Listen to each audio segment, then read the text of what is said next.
we are about to begin the workshop for which you are here, and we are not waiting for that to begin. You might feel like there are way too less a number of people, but then these workshops are meant for those who are serious about fabrication. Those who are not just jaywalkers ki gaye, sune 2 minutes, 3 minutes and then they go off. It is meant to be for serious business, to understand how fabrication actually should take place. This event, GSSE, is geared towards making stainless steel adoption easy. And we are from India Wells. I represent India Wells. We are partners to GSSE. We are the training partners here. What we do, we provide training, consultancy, R&D for the industry. Stainless steel is one of the areas, major areas wherein we have been working with, even with IITs, even with Jindal Stainless, and for the industry. So be it stainless steel or duplex stainless or carbon steel or cast iron also. So now, when we are talking about problems in the industry, we are focusing on everything.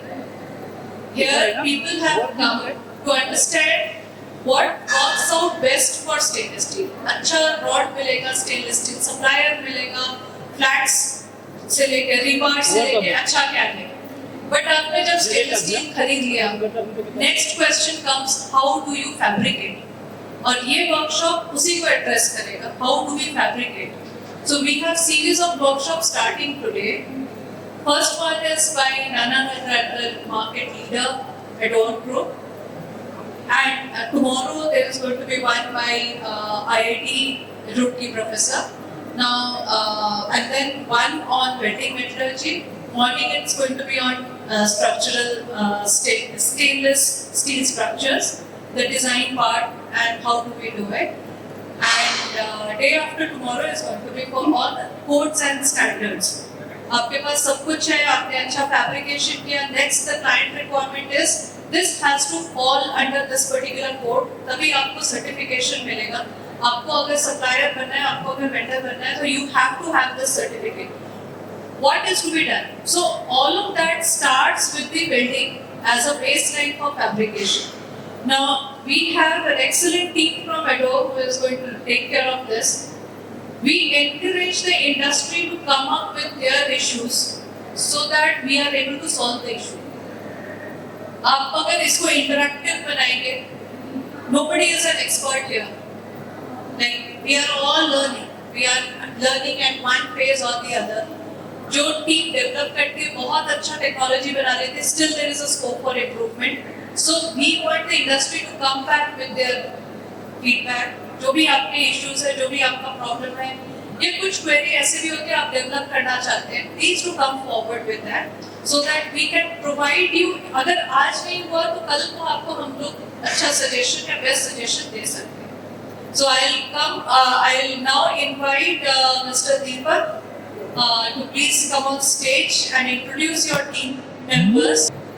Thank you, ma'am. So, I am Deepak from Adore Welding.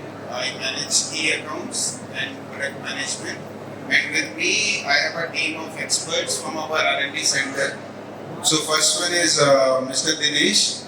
He is from our TDC consumer team. Then we have Rahul.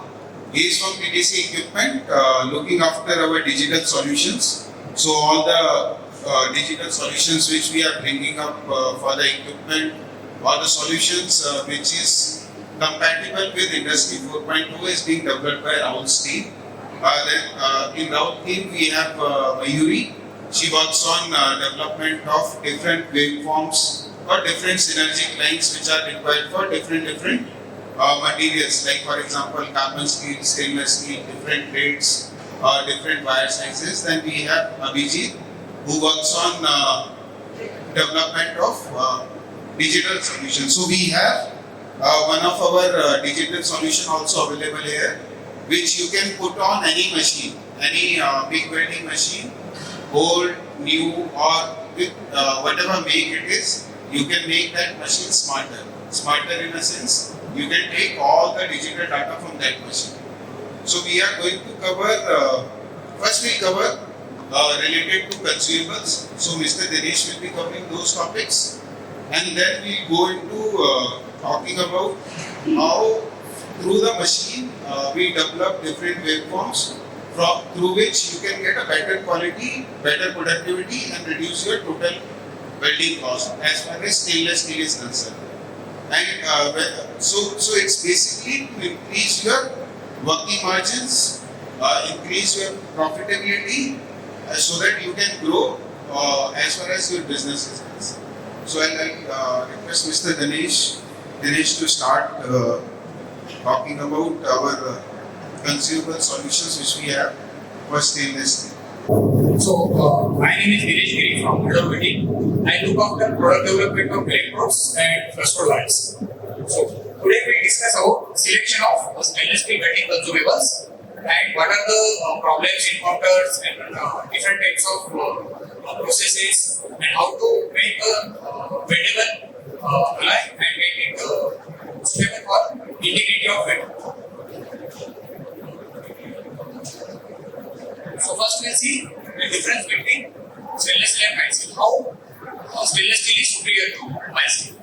So in terms of corrosion resistance and heat resistance, more resistance than the mild steel. There are different grades of stainless steel.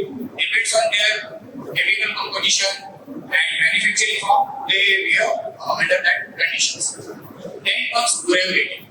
In terms of durability, means how the service life of that welding stainless steel consumables we have, that depends on their exposure to environment and the type of grade of stainless steel.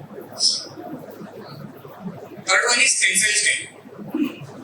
It is minimum requirement is 520 megapascal, and for high steel it generally starts from 400 megapascal. So in all, if you consider all the stainless steel grade, the overall tensile strength is more than the high steel.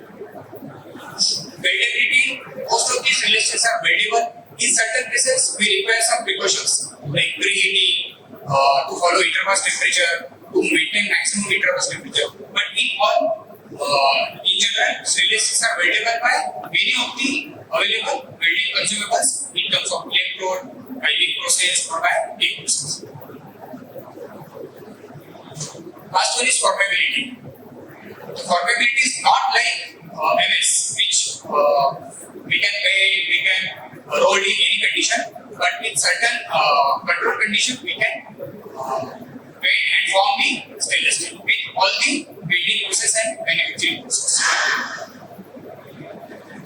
So wherever corrosion resistance, heat resistance, and other properties required, then mild steel will certainly replace, stainless steel will certainly replace the mild steel. But it is not like stainless steel cover all the problems. Stainless steel is not the only solution. It is not a one fit all best metal. There are certain problems also associated with stainless steel, like corrosion. In hydrochloric and hydrofluoric acid environment, it will corrode. Whenever there is a deletion of oxide film, there is no oxide film. In that case, hydrofluoric acid will attack the stainless steel. Second one is intergranular corrosion. When stainless steel is heated at 450 to 800 degrees Celsius under slope heating and cooling, the chromium depletion occurs, which further sensitizes the steel, and there is a loss of chromium. There is minimum percentage of chromium required to have corrosion resistance in stainless steel. If that percentage falls below the critical level, then stainless steel also corrodes. Pitting, which is a surface defect phenomena which occurs as a fine dots on the surface of the stainless steel. What happens if there is an oxide stain on the surface? So oxygen will not react with the base metal. So to make a passive layer of chromium oxide, it requires oxygen. If there is no oxygen content of stainless steel, then it starts as a pitting corrosion and galvanic corrosion. When in presence of lead, nickel, and copper alloys, which has more superior resistance than stainless steel will corrode, like a anode and cathodic reaction. So galvanic corrosion is the another phenomena which occurs in stainless steel. stainless steel are broadly classified in 5 classification. If you see, all the literature mentions only 3: austerity, ferritic, and martensity. But there are 2 more categories: duplex, super duplex, and precipitation hardness.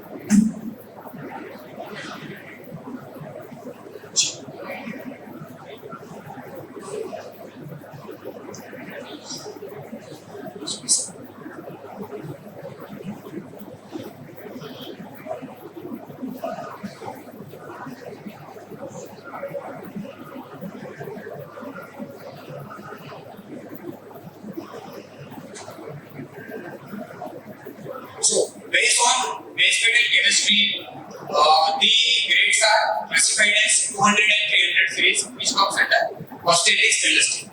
Then comes ferritic stainless steel, which has 405, 409, 430, which is fully chrome. There is more amount of chromium and very small amount of nickel, molybdenum in that ferritic stainless steel. Third one is martensity stainless steel.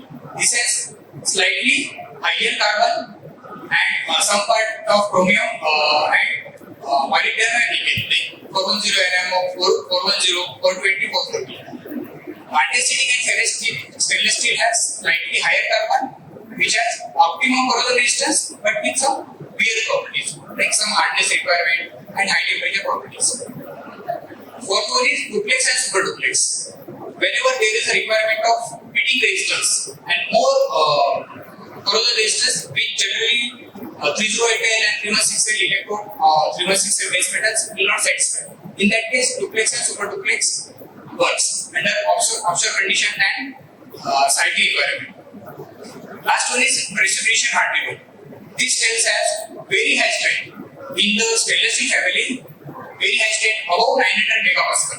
Okay, so this steel has chromium, then small amount of nickel, copper, some niobium in microalloy, and titanium, which enhance its precipitation hardening properties.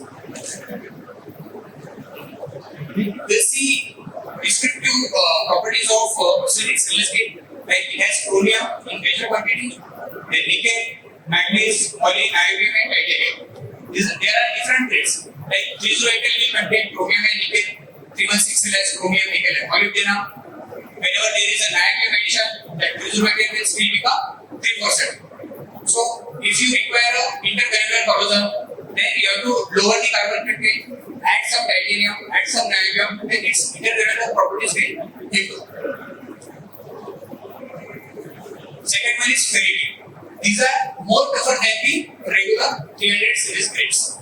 This has 403, 410, like that. Martensity stainless steel, as I said, it has slightly higher carbon, which gives its corrosion resistance property and wear properties. Last one, duplex and super duplex, which has higher heating resistance. If you see, it has chromium, nickel, molybdenum, nitrogen, and copper. In some grades, there is a tungsten addition also. All these tungsten addition, nitrogen addition, and molybdenum addition, it gives them more heating resistance. Then precipitation hardness. This has chromium, nickel, copper, and due to its strong toughness properties and very high hardness, these are suitable for high strength application with corrosion properties. If you see, all the stainless steel primary application is corrosion properties, right? But precipitation hardness stainless steel will do corrosion also, corrosion resistance also, and strength also, right? They can be used in azimuth condition, precipitation hardness condition, and stress relief condition also.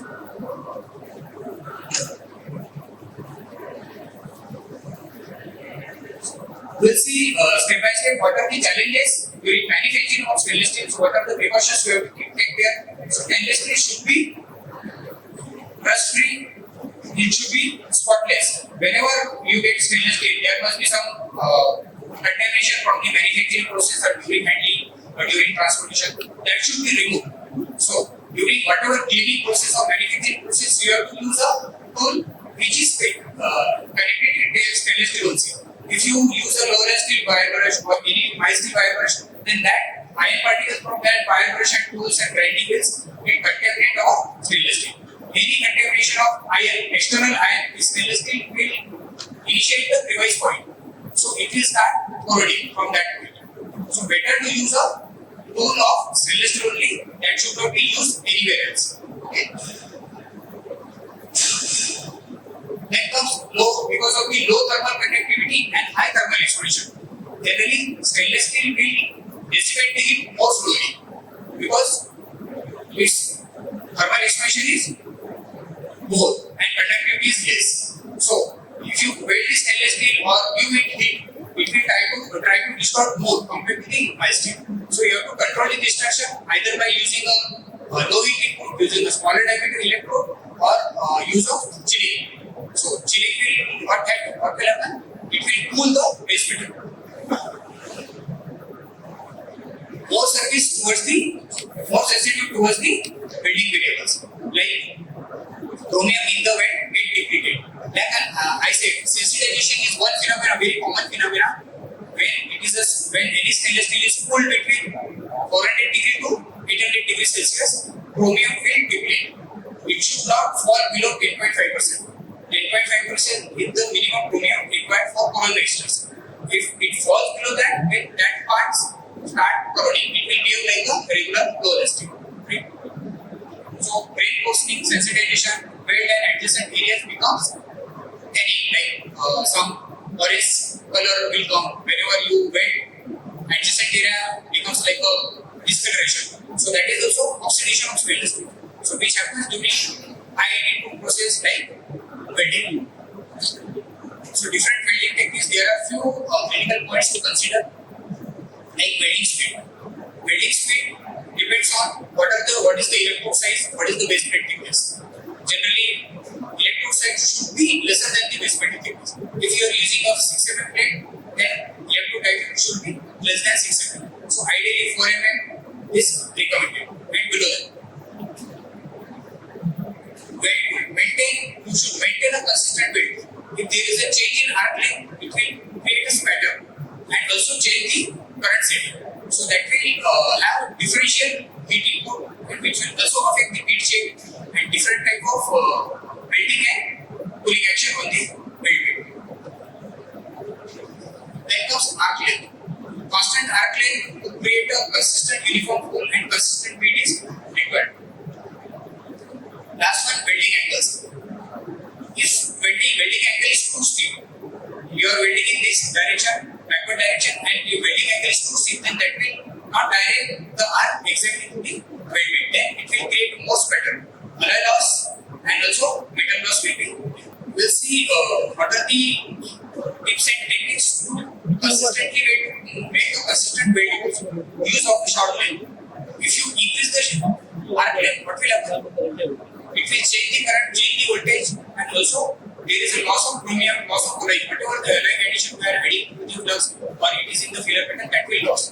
So if you match the base pattern and select the base pattern according to that, but if you will not maintain the arc length, then that is a more loss. So it will, there is a mismatch between the base pattern chemistry and weld pattern chemistry. Then comes weld with the lowest current setting. High current is what will happen? It will have more heat input in the base metal, and so also loss of alloy, and it will result in chromium depletion. Chromium depletion is stainless steel is for loss of chromium and start of crevice corrosion and beading corrosion. Using smaller stringer beads. In carbon magnet steel and roller steel, you can give the bead 2 times the electrode diameter. Right? If 4 mm diameter is there, you can use 10 mm weld bed width of the weld bed. But in case of stainless steel, if you weave too much, if weighting too much, that will have more heat input into the base metal. So our weaving should be restricted to max, like 4 mm electrode, 8 mm weld width. Like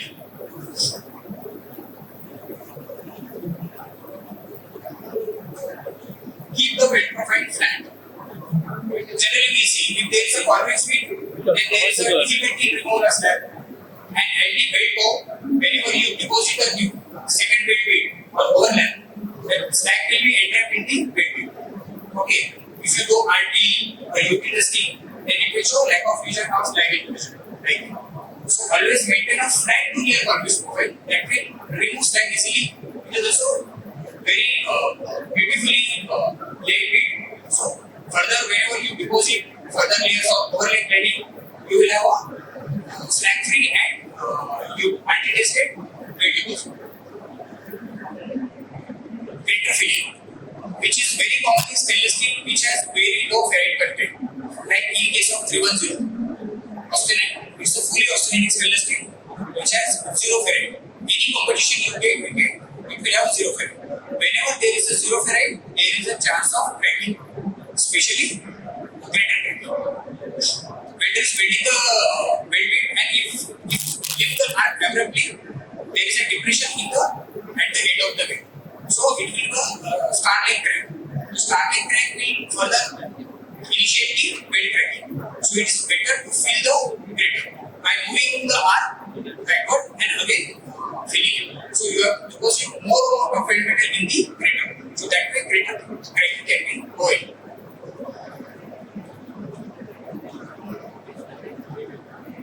Use of smaller electrodes for positional welding. Positional welding means vertical welding, overhead welding, like that. In downhand welding, you can go for 4 mm, 5 mm electrode.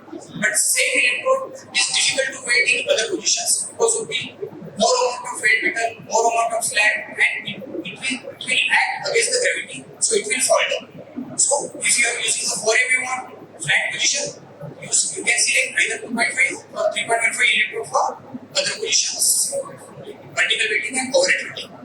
So that way you will have a minimum heat input and also your bead will be more precise compared to the high diameter electrodes.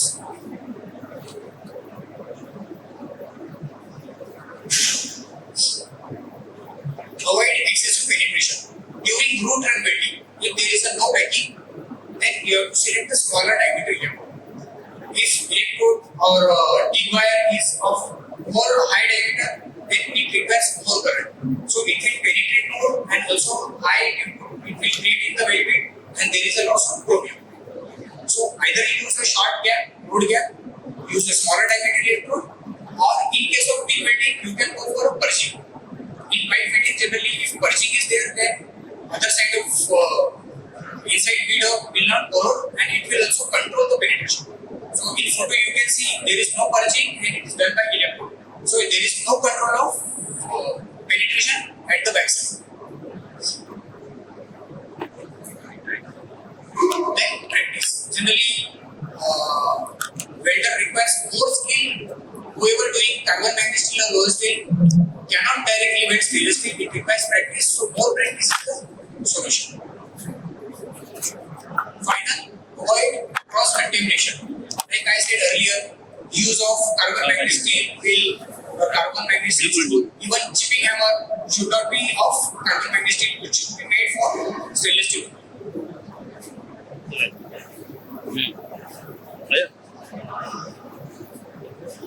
So there are some do's and don'ts like joint preparation. Cleaning is more critical.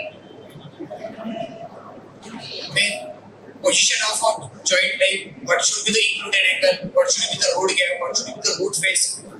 Shall I explain what is the root face, root gap, or it is okay before? Included angle, root face, root gap. This is the root face, okay? This is the root gap, and this is included angle. Ideally 60 degrees is recommended. Root faces should equal to the electrode diameter. If you are using a 2.5 mm electrode, the root gap should be 2 or 2.5 mm. Root face should be same as root gap. So it will have uniform penetration, right? If you select a smaller angle, this is 60 degree angle. If you select a smaller angle, then that will require a small amount of weld metal. If you go for small amount of weld metal, that will have limited heat affected zone. Limited heat input, limited heat affected zone. So maintaining a small diameter electrode will require a less current and less heat input and less heat affected zone. So that is better for stainless steel. But someone says like production is less, productivity have been increased, then they go for 4 MN and 5 MN. But since that you can apply for carbon manganese and roller steel, but in case of stainless steel, same principle cannot be replicated. So ideally you should choose a moderate electrode or moderate heating. Then these sections generally warp. Warpage means distortion. So for these sections, you have to use a copper chilling. Backside of the any joint should be in touch with copper, or you can say copper backing. That will extract the heat from the weld joint. Okay, so that way you can control its distortion. Use of smaller diameter electrode is another way, but this copper backing and copper chilling will help both. For thicker plate, generally, say copper chilling or copper backing can be applicable. Whenever there is no access from backside, you can control the root penetration by having a profile line, root profile for copper backing. That way, you don't require backside welding. From one side, only you can do the welding, and say multi-layer you can deposit from other side.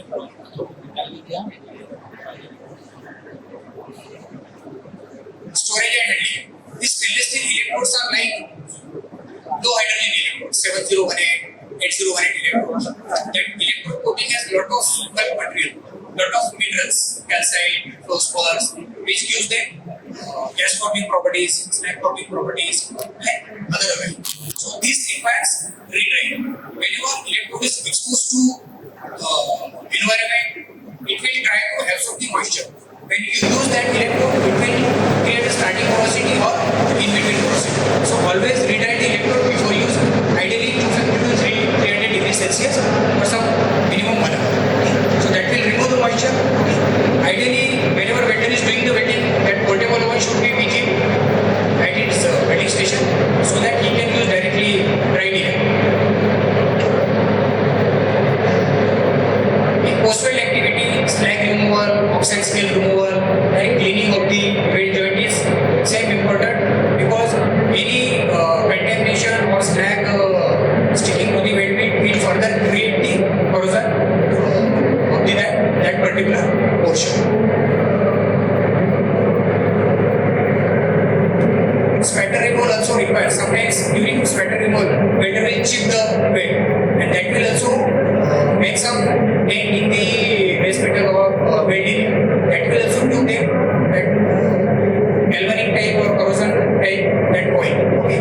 So spatter removal also required. Generally, stainless steel electrode will not produce that much spatter, but still in some cases, welder's activity, hands will flow here and out. So spatter will. Discoloration. This is generally common phenomena that should be removed by either brushing, or there are solvents, standard solvents available. By them also this discoloration can be removed, because below this oxide scale there is a layer of chromium which is less than 10%. It will further deteriorate property. So you have to remove that layer and make it shiny. Specifically, generally in austerity, stainless steel not required. In case of 410, 430, it is intermittent. But 3018, 316, standard stainless steel doesn't require any stress relief. If you do stress relief, then that will further deteriorate its properties. Selection of wrong welding electrode. So like no compatible with this metal, poor penetration, weldability, cracking, defects. All these multiple issues will arise whenever there is a wrong electrode selection. Contamination, like I said, use same tool of stainless steel, cladded or stainless steel type. Avoid overheating. Use of high current, high diameter electrode. In positional welding, use of high diameter electrode, and if you are not maintaining the interpass, that will also create overheating, which further gives rise to sensitization problem, which generally called as welding. Your adjacent region will become less in chromium carbide precipitation, which over a period corrode that welding area and adjacent area. So to reduce this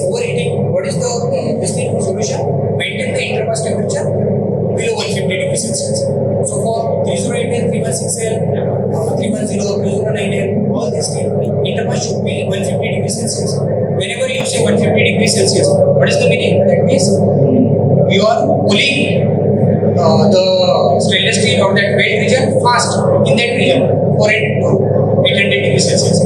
If the temperature is higher, then what will happen? In that region, weld metal will cool slow, which will create sensitization thing. So better to maintain below 150 degrees Celsius interface temperature. Improper welding practices like welder will just, if its arc is not striking adjacent to the base metal he will strike, then that will further initiate the corrosion in that thing. Some device will come, some dent will come like that. Then in case of GTW, wrong solution of gas. Generally stainless steel, what is the shading gas in the process? 100% argon. If that gas is contaminated or it has some moisture content, then that will also affect the weld quality and during purging also and during our regular multipass welding also. So either use a mixture of argon or argon helium nitrogen is also recommended.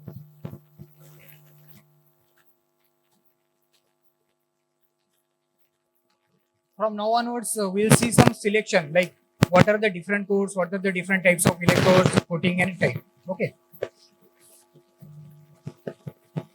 So, like I said, wrong selection is ineffective and will affect the weld chemistry and mismatch with the base metal, welding crack, weldability, and corrosion resistance property. Always, first choice is we should have a same chemistry welding electrode. If you are using a 310, then electrode should be 310. If it is a 410, then electrode should be of 410 grade. But there are certain grades where consumables or equivalent base metal filler wires not available, then you can have a nearest match or slightly higher alloyed also electrode you can choose. What electrode diameter we should use? Thumb rule is it should be lower than the base metal thickness. If base metal thickness is 1/4 inch, electrode diameter should be lesser than that. Like I said, for overhead welding, electrode diameter should be smaller than what we use for flat position to have a lesser amount of weld metal, lesser amount of slag. So that way you can control the bead. If you use a higher diameter, what will happen? Bead is not proper. It will be a convex. There will be undercut and you cannot easily remove the slag. Then you have to grind the weld bead. So there is a loss. So better to go for a smaller diameter electrode for out of position welding. Base metal composition. So compatibility with the base metal, filler wire and all this. Then optimal welding performance and weld corrosion resistance, that will affect the property. So that's why you have to choose a base metal composition like that. If 316L base metal is there, then you have to go for E316L wire or electrode. There are different types in this 316L, 316 MO, then 316 LMN, 316 LN with nitrogen like that. If you have a base metal of 410, then you have to go for a 410 type base metal.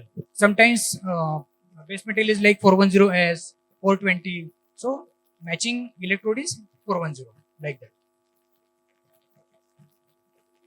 Certain exceptions like there is no electrode or there is no filler wire available.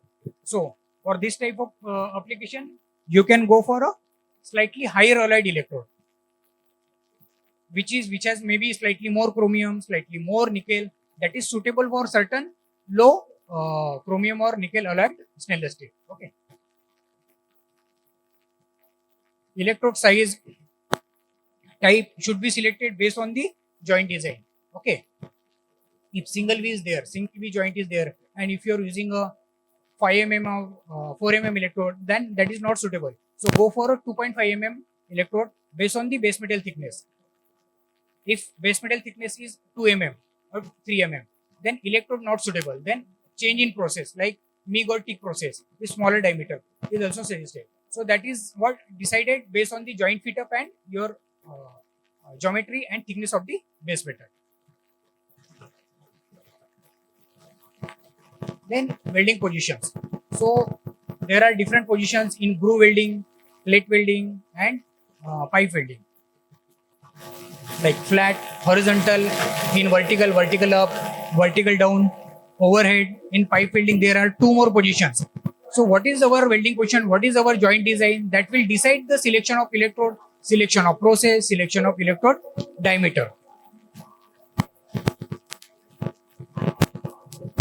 So this figure lists the various type of joint in groove welds in plate. This is 1G position. Electrode will be directed like this. This is horizontal position, 2G. This is vertical, vertical up, vertical down, and then overhead is 4G. Likewise, groove welds in pipe. This is 1G rotated, means electrode will come stationary here and pipe will rotate. So this is 1G position, 2G position in pipe, 5G. Here pipe is fixed and welder will move his hand along the diameter circumference of the weld. Then this is 6G position. This will cover all the positions. The pipe is inclined at 45 degree and it will have all the positions, 1G, 2G, 3G and 4G, like that. So whenever there is a welder qualification for any process or any electrode, he will do 6G position. Then he is qualified for all welding position, like that. Then comes fillet welds in pipe. Similar to groove welds, 1F, 2F, 3F and 4F positions. There are several welding process, standard arc welding process available, but depends what is the consumable available, what is the diameter required, what is our pipe diameter, what is our plate diameter. Depends on that.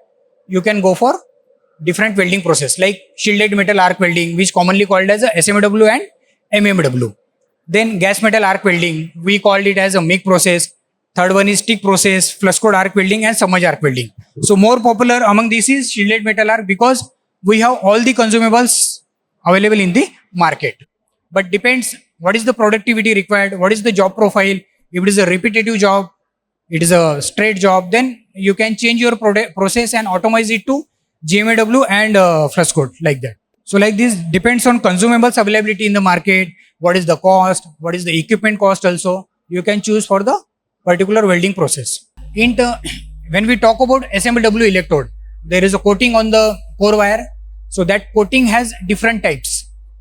It is denoted by -15, -15, -16, -17 and -26. Depends on its coating thickness, its composition, what are the contents in the coating. It will behave differently for that thing. Some coating will produce a very good welding performance. Some coating will have moderate welding performance but better mechanical properties. So we'll see the comparison for each type of electrode coating.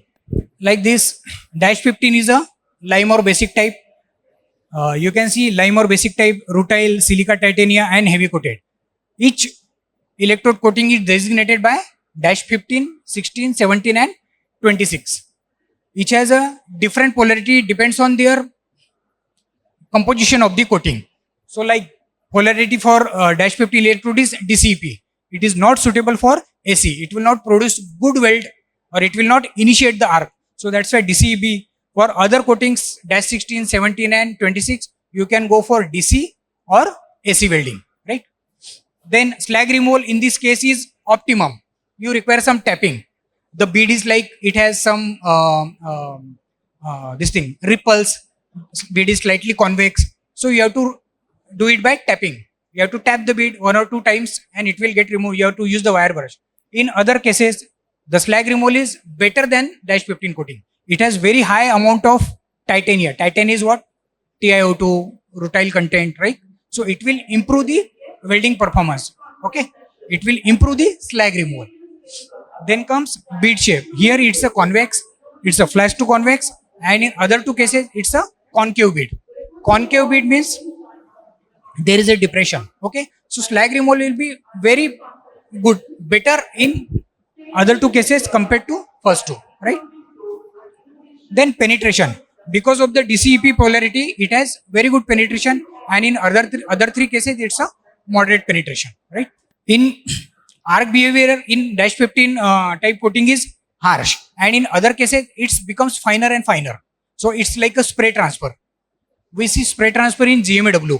Whenever you go for a mixed gas or argon gas, the transfer is spray type. So that type of transfer you get in silica, titania and that last one, heavy coated electrodes. Okay. Welding position. In first 3 cases, electrodes you can use in all position, but since last one is heavy coated, only fillet and horizontal position can be used. Because of heavy coating, it requires more current and more amount of weld metal and slag, which is difficult to weld in other positions, out of position. So that's why this is only recommended, last one is only recommended for flat and horizontal position. In terms of mechanical property, it has better performance, it has slightly moderate performance, but in terms of mechanical property, dash 15 coating has best mechanical properties. Whenever you require a better elongation, good toughness property, people will choose dash 15 type, like 308L dash 15, 316L dash 15, that type of electrode. In later slides, we'll see the classification, how electrodes are classified, what is the meaning of each part of that E308L, like that, we'll see.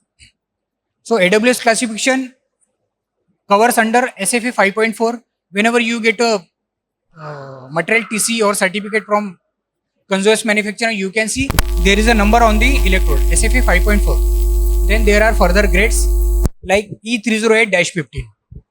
So first E indicates it's a electrode. 308 indicate its chemical composition. In this case, it's typical 18 chrome, 8 nickel. Okay, there is a range 18 to 21% chromium and 9 to 10% nickel. But this is the standard given like 18.8. So this is a 18.8 stainless steel electrode.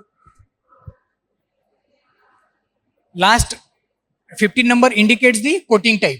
So like I said, my dash 15, 16, 17 and 26. These are the coating types. In this case, it's a basic type coating. Okay, it has a lot of calcium carbonate, fluorspar, basic compounds. So that will give them that basic nature. Okay.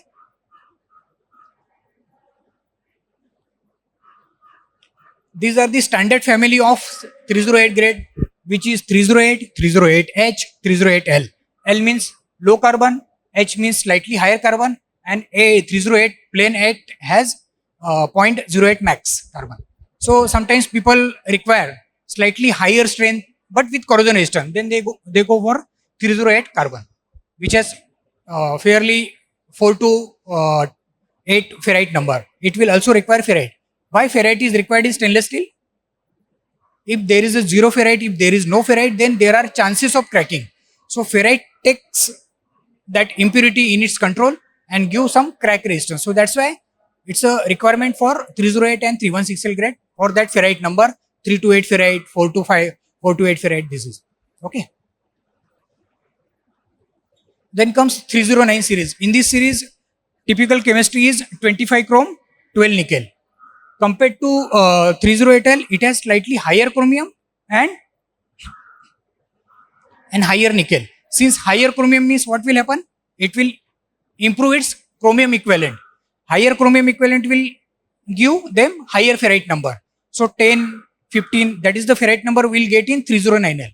So such type of electrodes and filler wires generally used for dissimilar welding or unknown grade of stainless steel, unknown grade to low layer steel, 308L to low layer steel, 308L to MS steel. So dissimilar combinations this electrode can take care. So whatever the ferrite loss, since it has a very high ferrite, 10, 12, 15 ferrite, so it can come down to 7 to 8. So you will get a crack resistance weld with this electrode. Then comes family of 316, 316L, 316, 316H. 316, why this 316 category comes? Whenever there is a failure of 30 grade because of the pitting resistance, then 316L will come. It has molybdenum content and slightly more nickel. Okay. So this will give them higher pitting resistance. It will not match the pitting resistance of duplex and super duplex, but fairly better than the 308. Then comes 347. This is the modification of 308 grade. 308 grade, if its carbon slightly above 03 with chromium and nickel on border, so it will sometimes sensitize.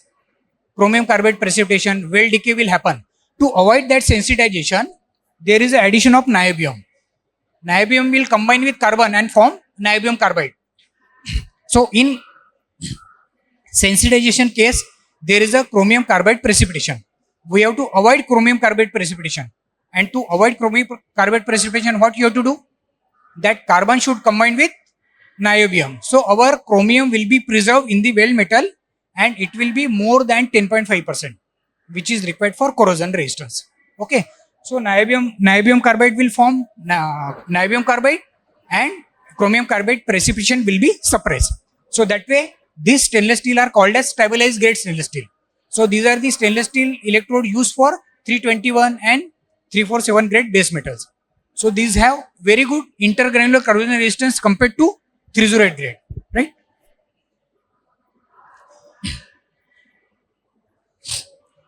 Then next family is 310. Wherever your 309L, 308 electrode will fail, this will give slightly better oxidation resistance up to 1150 degrees Celsius. So whenever there are parts which are exposed to high temperature like furnace parts, furnace doors, so carburizing pots used in heat treatment industries, so you have to go for 310 type electrode. This has slightly more tendency of crater cracking. But if you follow good welding practice, filling the crater, then these are the best electrodes for high temperature application. Then E312. This is the best electrode, versatile electrode for dissimilar joining whenever there are difficult to weld steel, tool steel, die steel, which are difficult to weld, which are air hardening. If you use with any general electrode or other stainless steel, that electrode, that weld metal will crack and that crack propagate to base metal. So spring steel, die steel, punches, problematic steel, all these things are weldable by T1. These are weldable to other MS also. Tool steel to MS, tool steel to roller steel, unknown grade. You don't know the E stainless steel grade. Still you can go with T1 and successfully weld any grade. Then comes family of ferritic and martel steel. The two electrodes listed here are 410 and 410, which falls under martel steel category. It has slightly high carbon, chromium, nickel. So surgical instruments should be corrosion resistance. It should have good wear resistance and hardness, so that our body parts can be cleared and cut. So that parts, cutlery, all these things are made by this martel steel stainless steel. Our razor blades, all these are made of martel steel stainless steel. Then 430. This is a plain chromium steel. Very small amount of other elements are straight chromium. So here competition is 16 to 17.5% chromium, generally used for corrosion resistance, welding pumps, parts, and all this. And some cladding applications. If you have to deposit cladding on roller steel or MS, so that part, instead of making it with ferritic stainless steel, you can go for that cladding application. Duplex and super duplex. For high fitting resistance, offshore application, duplex series will come. It has some amount of nitrogen, less nickel, high chromium, and molybdenum up to 3%. So all these things, reduction in nickel content, increasing chromium content, addition of nitrogen will help in giving them fitting resistance. Other two grades are 2594 and 2595. These are superior to other two grades. Here PREN, that is fitting resistance equivalent number, is more than the other two grades, up to 50. Right? This is a very, it's not very popular grade, but in special cases, this type of electrode used for precipitation hardenable stainless steel. 630 grade, 17.4 pH, 77 pH, like that. This is age under 10 or with some high temperature process, solution annealing, precipitation handling. This test will gain high strength up to 1000 megapascal. Right? So, like I said in 309 grade, whenever you have to join dissimilar grade, these are different grades. This is a MS, this is low steel. And how this can be done?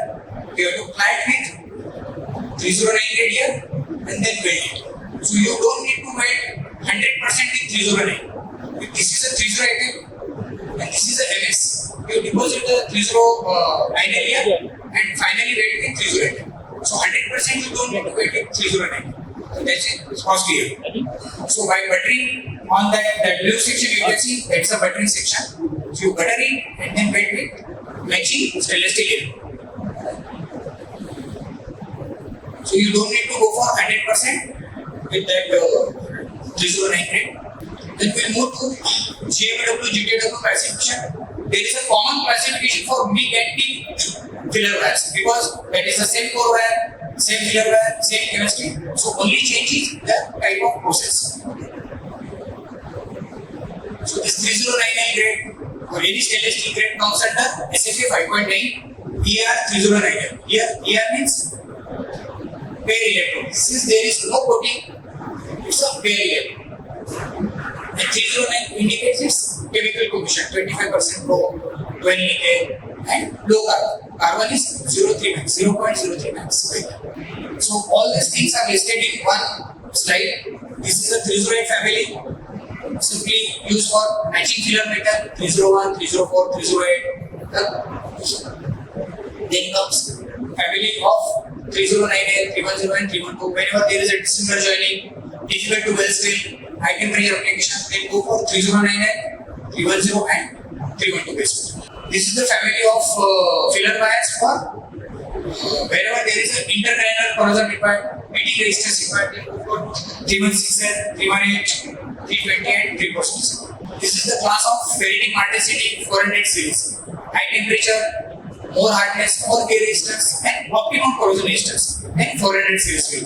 This is duplex and super duplex for offshore application, more fatigue resistance and this has slightly 50-50 microstructure like austenitic ferrites. So that way this has very good crack resistance with optimum corrosion resistance property and high fatigue resistance. So this we have covered selection and weld integrity. So if any questions related to selection, whatever slides we have previously seen. Yes? Okay, thank you. So after this, I will share one of the case studies we have done at our R&D center based on some issue at the customer end, so that I will just explain. We have one mock-up test is also shown here. So this case study was done for stainless steel electrode. Grade is E347, which is a stabilized grade of a modified version of 308. It has slightly minor alloying of niobium, which suppresses the chromium carbide precipitation and helps in intergranular corrosion. Okay. So grade is E347-16. Our brand name is Suprinox 1BH. This is our brand name. It is a niobium stabilized rutile type electrode, which has very good vertical performance, very good positional performance, and excellent slag removal, smooth torque and uniform heat ripples.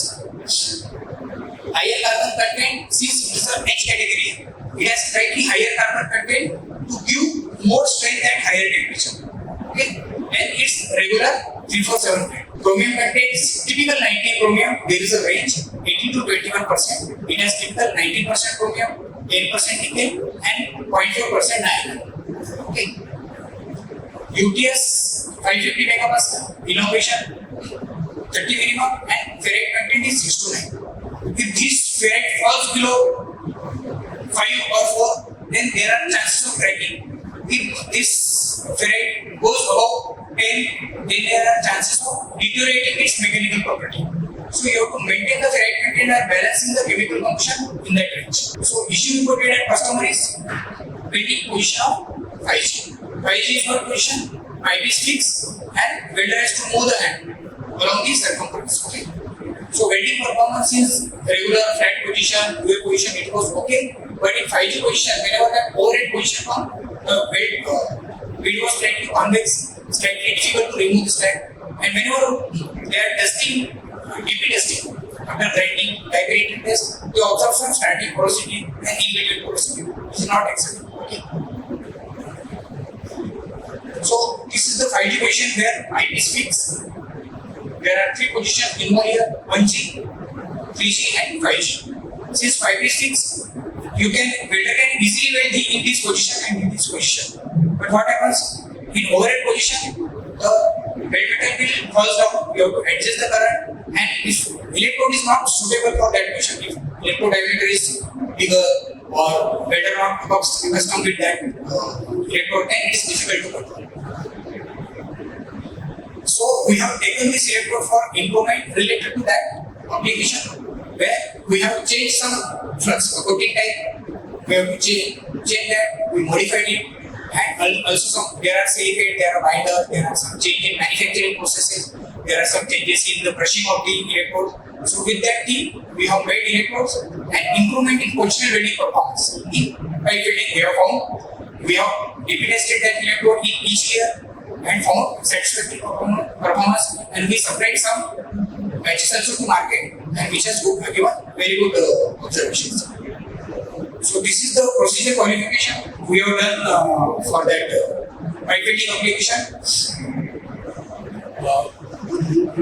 Brand name Suprenox 1BH, electrode we have used is 3.15 mm, welding position 5-0, and best grade is 304.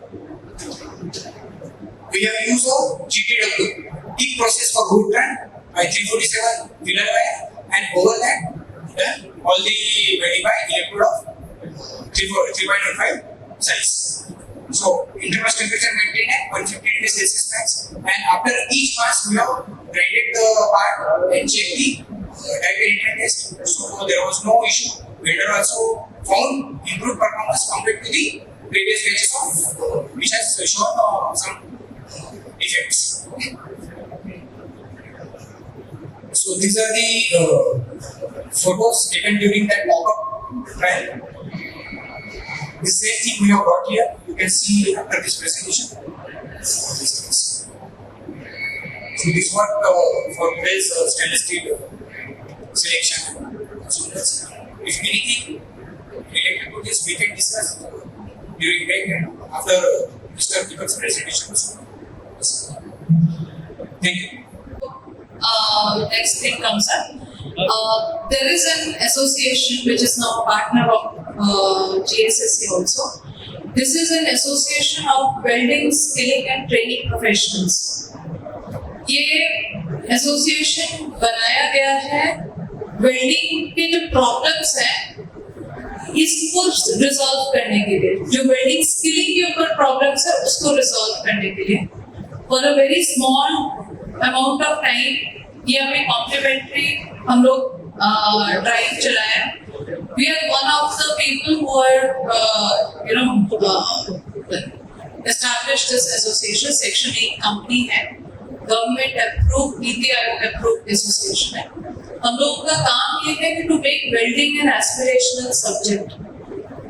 Welding जैसा जितना important है उसको down the line problem तभी resolve होगा जब welding को एक aspirational subject की तरह देखा जाएगा. So we are also doing that and this is for a very small window only for GSSC we are doing this. So जो लोग यहाँ पे वर्कशॉप करेंगे उनके लिए we are giving away complimentary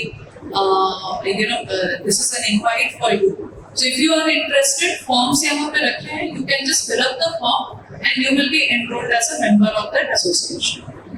ठीक है? And so I'll now ask, and also yes, there are certificates after this. आप जब जाएंगे तो आप जैसे नाम बता दीजिएगा तो just write down your name and give away the certificates. So before we proceed ahead, if you can just explain if you guys have any issues which you are facing with welding or welding of any grade. Particularly today's topic is stainless steel, but we would appreciate if you have any other problem, so that probably when we are going through this session, we can focus on that problem. So anybody, if you guys have faced any issue with the welding or any problems? मेरा नाम अभिषेक कुमार सिंह है. मैं राहुल वाले limited पूरे से आया. Sir अभी मेरे कंपनी में एक जॉब चल रही है, bonded plate base metal SS316 है और ग्रेडेड मेटल C22 एक्स्ट्राई. तो 12 mm का एक्स्ट्राई का बॉन्डिंग है 40 mm के बेस मेटल पे. तो जब वो वेल्डिंग कर रहे हैं उसके साथ में, तो अगर रूट रन हम लोग बेस मेटल पे कर रहे हैं, रूट रन तो ओके हो रहा है, लेकिन बैक चिप करके जब एस्ट्रोलाइन के साइड में वेल्डिंग कर रहे हैं, C22 का जो CR रिमोटेंस से वेल्डिंग करते हैं, तो क्रेक ऑब्जर्व हो रहा है ड्यूरिंग रूट रन. और ये सर आप किस में करते हैं? टिक welding sir, tick welding. So any other questions? If you guys have we'll answer this question when we are going through this session. And anybody has any other question? 304 से welding करते हैं तो pipe को jetty 202 से करो. जो filler wire होते हैं 304 के और जेट्टी के फिलर वायर में क्या डिफरेंस हो जाता है? जंग लगा कंजन से रिलेटेड. 304. जेट्टी या 202 का मटेरियल होता है ये ग्रेड का उससे related. What is CTR? 304. 204. That is customer. Okay, Zinner plus what is the base meter? Okay, if you don't know the other grade, or if you do not have any listing, you can go for 3090. Filler. Okay, that is the problem we have.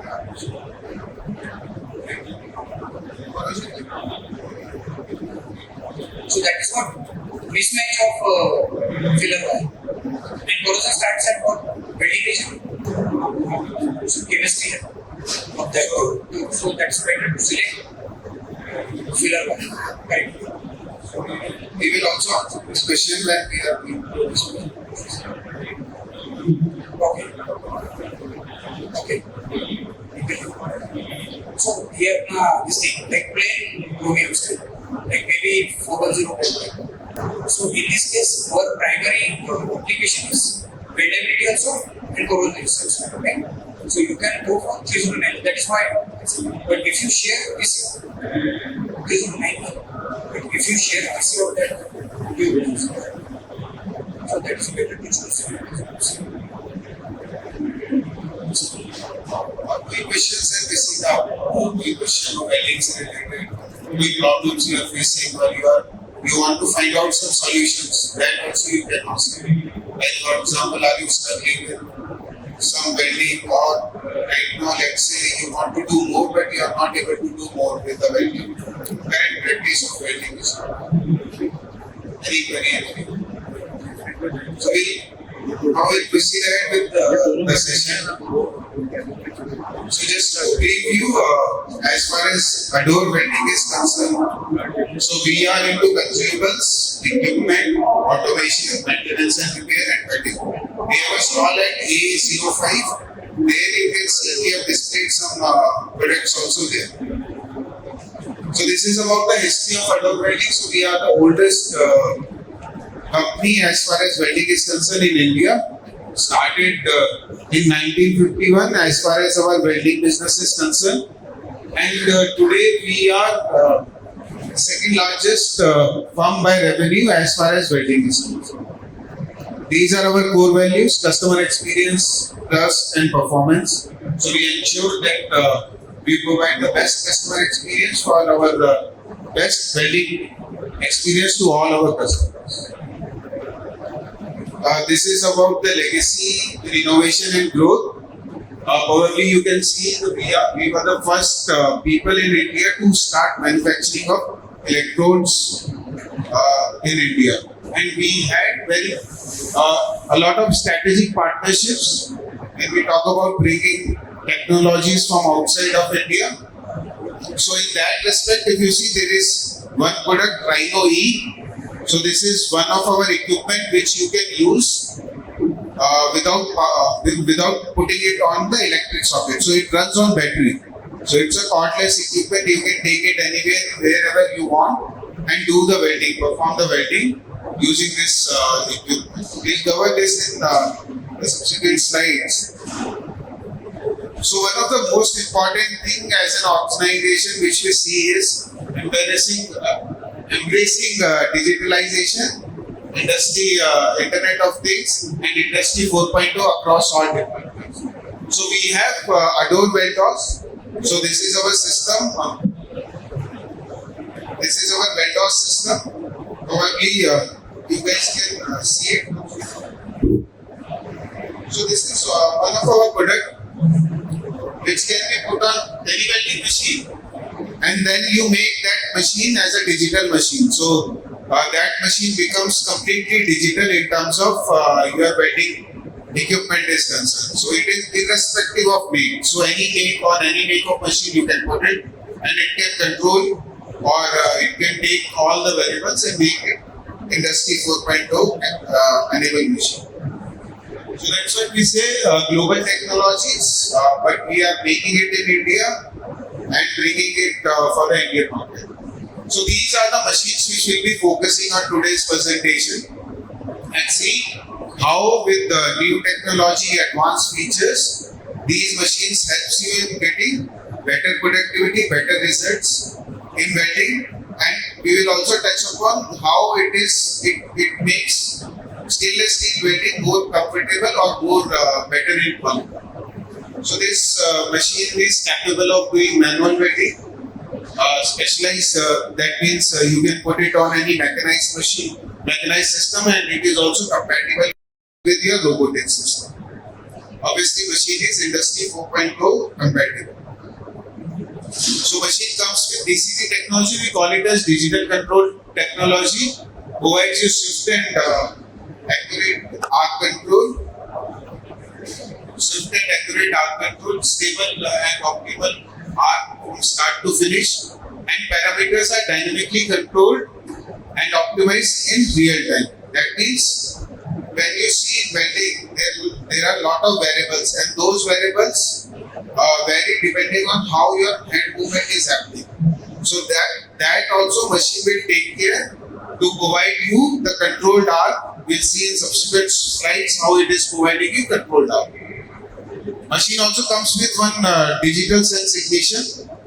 So in this process, what basically happens is, in MIG process, if you see, the wire comes, touches the base material, there is a spatter or arc initiation which happens. But with DSI technology, wire touches the base material, then goes back. So you will not have lot of spatters which are coming.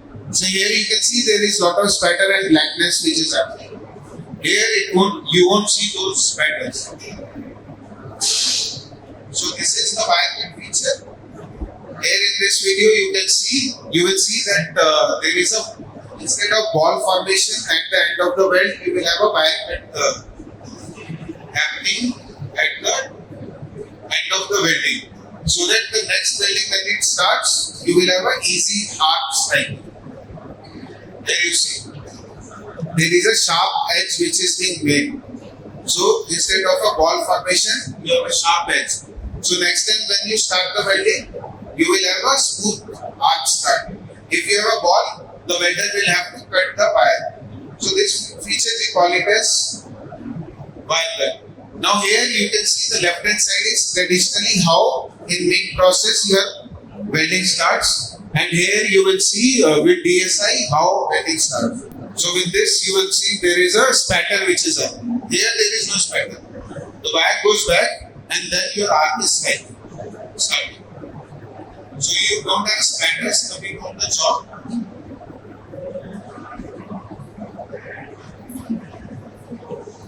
There you can see there are no spatters. Now why it is important for stainless steel is, here you can see there is lot of oxidation which has happened. Now your question was, in stainless steel you are getting rusting when you are doing welding, right? So welding, whenever you do welding in stainless steel, the heat affected zone gets oxidized. So if that is not cleaned properly, the rusting will start from there. So more oxidation, more cleaning you will have to do, more precautions you have to take. Now for example, if your joint is some restricted joint, जहाँ पे पीछे पे जाके spider जमा हो सकता है, या जहाँ पे पीछे एक ऐसी जगह हो सकती है जहाँ पे आप क्लीन नहीं कर सकते हो, करेक्ट? तो जहाँ पे आपका क्लीनिंग नहीं होगा, उस जगह से आपका रस्टिंग चालू हो जाएगा, even if that is stainless steel. अगर आपने वेल्डिंग किया जो हीट अफेक्टेड जोन है, जहाँ पे भी हीट अफेक्टेड जोन होगा आपका, वहाँ पे ऑक्सीडेशन हो जाता है. ऑक्सीडेशन होने की वजह से आपका जो रस्टिंग की प्रॉपर्टीज है स्टेनलेस स्टील वो खत्म हो जाता है, तो वहाँ पे रस्ट हमेशा चालू होगा. अगर वो ऑक्सीडेशन ऐसी जगह पे होगा जहाँ पे आप पहुंच नहीं सकते क्लीनिंग करने के लिए, तो वहां से हमेशा रस्टिंग चालू. तो उसके लिए आप क्या कर सकते हो, इस तरीके के प्रोसेस यूज कर सकते हो जहाँ पे स्पैटर नहीं आ रहा है, आपका किसी जगह पे स्पेक्टर जाके प्रॉब्लम नहीं कर सकता। Now it has a multi voltage function that means variable voltage पे भी मशीन आपका आउटपुट करेक्ट देगा। It has a power factor correction that means it will provide the cost saving with respect to the inverters which are available right now in India. The machine comes with digital touch screen, so you can do the parameter selection through touch screen. It has keys to do the parameter selection. It also has an encoder to do the parameter selection. तो तीनों तरीके से आप parameter selection कर सकते हैं। ये इसलिए बनाया है क्योंकि क्या होता है एडवांस मशीन में जैसा हमारा आजकल टच स्क्रीन के फोन आते हैं, तो टच स्क्रीन के फोन में तो तुरंत टच है, लेकिन इसमें हमने बटन भी दिए ताकि वेल्डर को क्या हो कि प्रॉब्लम ना हो यूज करने के लिए। तो इस वजह से हमने तीनों ऑप्शन दिए हुए। तीनों ऑप्शन की वजह से तीनों ऑप्शन इस वजह से दिए ताकि वेल्डर सीखता भी रहे। जब एक बार सीख जाएगा तो वो केवल एक ही नॉब से सारे प्रोसेस कंट्रोल कर सकता है या सेट कर सकता है। ये इसका एक वीडियो है जिसमें आप देखेंगे कि वो एक प्रोसेस को सेलेक्ट कर रहा है। तो पहला एनकोडर के साथ केवल एनकोडर यूज करके प्रोसेस सिलेक्शन करेंगे। तो आपको पहले केवल एनकोडर यूज कर रहा है प्रोसेस सिलेक्शन को।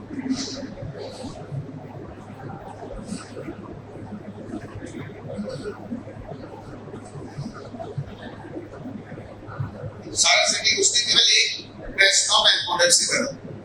अभी कीज और एनकोडर दोनों यूज करेगा, कीज और एनकोडर। जो कीज कर रहा है यूज, एनकोडर कर रहा है कीज यूज कर रहा है। तो कीज और एनकोडर का कॉम्बिनेशन यूज करके पैरामीटर सिलेक्शन। आप केवल टच स्क्रीन से, तो आप केवल टच स्क्रीन से सारे पैरामीटर सिलेक्ट कर सकते हैं।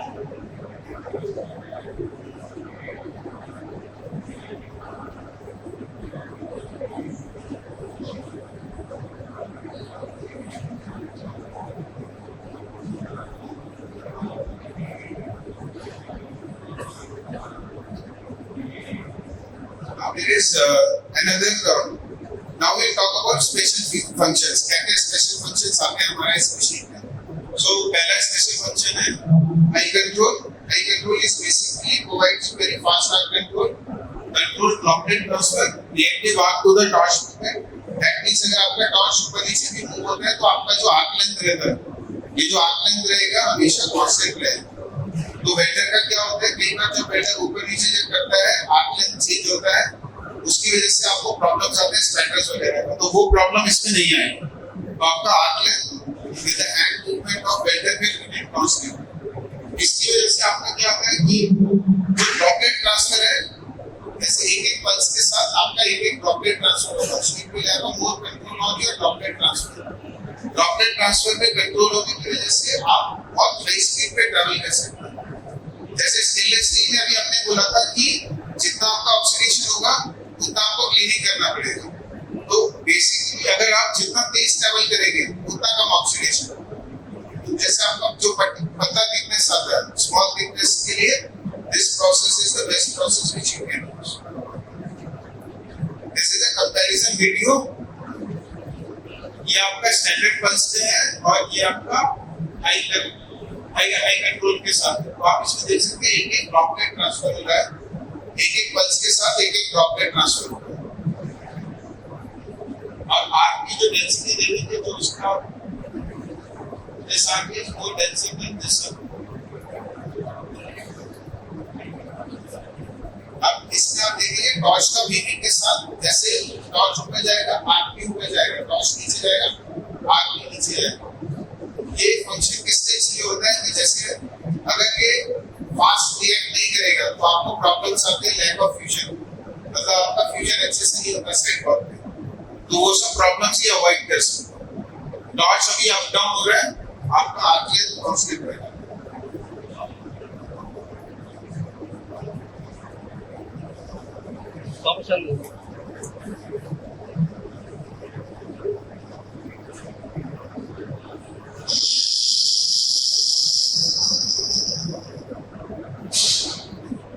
So power loop, दूसरा जो फंक्शन है इसका power loop. This is basically low heat input process. अभी क्या होता है हर ड्रॉपलेट का जो ट्रांसफर के लिए आपको एक साइकिल लगता है, तो इसमें क्या होता है it's a modified short circuit transfer. Short circuit transfer में यूजुअली जब शॉर्ट सर्किट होता है तो ड्रॉपलेट ट्रांसफर होता है आपका। जब वायर का ड्रॉपलेट जब बेस मटेरियल से टच करता है तब वो ट्रांसफर होता है वायर से बेस मटेरियल। उस टाइम पे आपका करंट बहुत हाई जाता है, इसलिए आपको स्पैटर्स आते हैं ब्लास्ट होते हैं। लेकिन इसमें हम वो करंट कंट्रोल करते हैं, तो जब वो ट्रांसफर होता है उस टाइम पे वो ब्लास्ट नहीं होता है।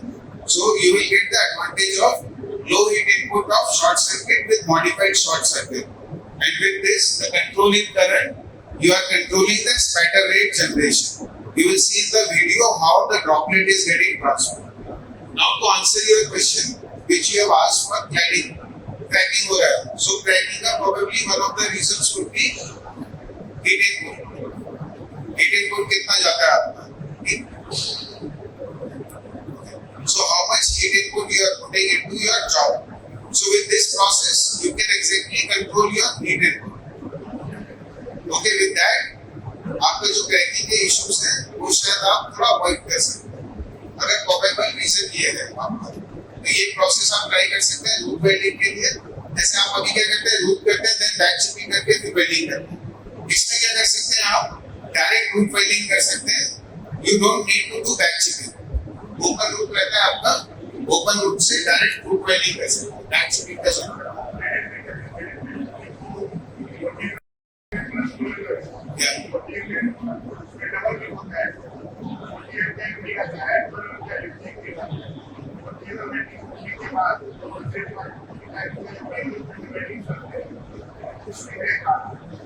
जब आप बैक चिपिंग करते हैं, बैक चिपिंग किससे करते हैं?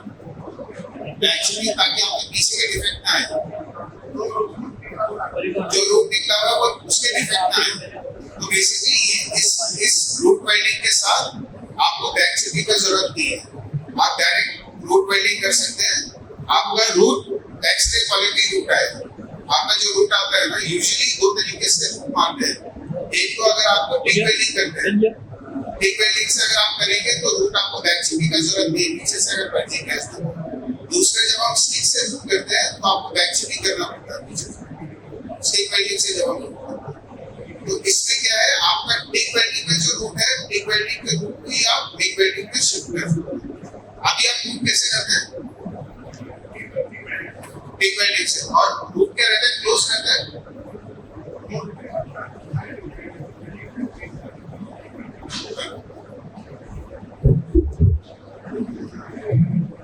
With this particular process, again with stainless steel also you can use. You will get a lower oxidation. With lower oxidation, less cleaning you will have. So other than that, अगर आपका कोई sheet metal का job है जिसमें gap variation होता है, जैसे इसमें गैप वेरी हो रहा है, आपका 1 mm से अगर 10 mm तक गैप वेरी हो रहा है, वो गैप को भरने के लिए मिक प्रोसेस से ही आप कर सकते हैं वीविंग के साथ। तो आपको ये पंचर नहीं करेगा अगर थिकनेस भी कम रहेगा। ये आप देख सकते हैं, ये अभी रूट वेल्डिंग कर रहा है।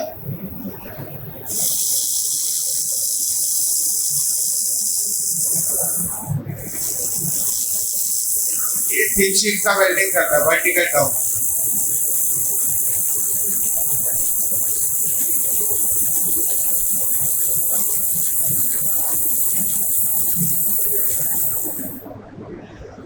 ये आप ड्रॉपलेट ट्रांसफर देख सकते हैं। ये टच करता है, शॉर्ट सर्किट होता है, लेकिन स्पैटर कुछ नहीं आता। आपका ड्रॉपलेट ट्रांसफर हो गया।